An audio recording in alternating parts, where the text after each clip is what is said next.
Évangile de Jésus-Christ selon saint Jean, chapitre 5, versets 1 à 16.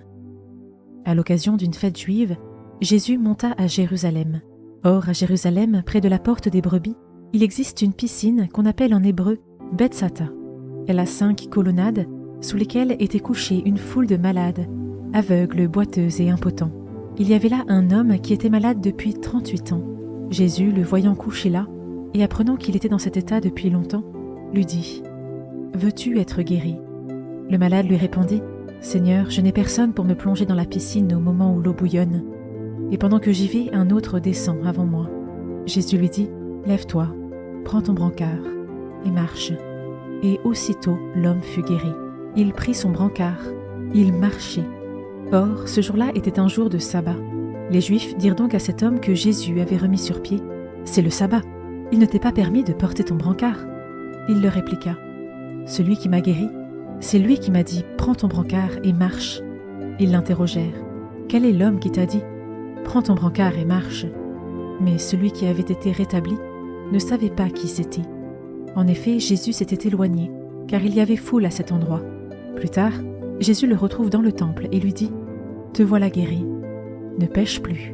Il pourrait arriver quelque chose de pire. » L'homme partit annoncer aux Juifs que c'était Jésus qui l'avait guéri, et ceux-ci persécutaient Jésus parce qu'il avait fait cela le jour du sabbat. Je commence par méditer ce verset. « Veux-tu être guéri ?»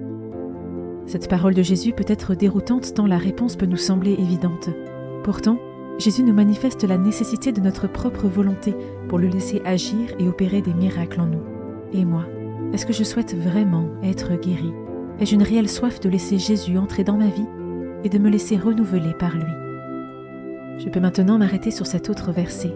« Seigneur, je n'ai personne pour me plonger dans la piscine au moment où l'eau bouillonne, et pendant que j'y vais, un autre descend avant moi. Cet homme souffrant ne peut se plonger dans cette piscine miraculeuse ni au bon moment, c'est-à-dire celui où l'eau bouillonne, ni avec l'aide nécessaire des autres, ayant besoin d'être porté. Cependant, lorsque Jésus se présente à lui, il finit enfin par se trouver au meilleur emplacement et à l'instant idéal pour profiter de la grâce. Ai-je conscience que c'est aussi ce qu'il se passe lorsque je me mets en présence de Dieu et que je cherche à me mettre à sa rencontre? Je termine en méditant ce dernier verset. « Te voilà guéri, ne pêche plus, il pourrait arriver quelque chose de pire. » Après avoir guéri l'homme malade, Jésus l'avertit sur les conséquences du péché qui entraînerait un mal pire que ces 38 années de souffrance. Comment cela résonne en moi? Je conclus ma prière en remerciant Dieu d'avoir été présent pour moi pendant ce temps.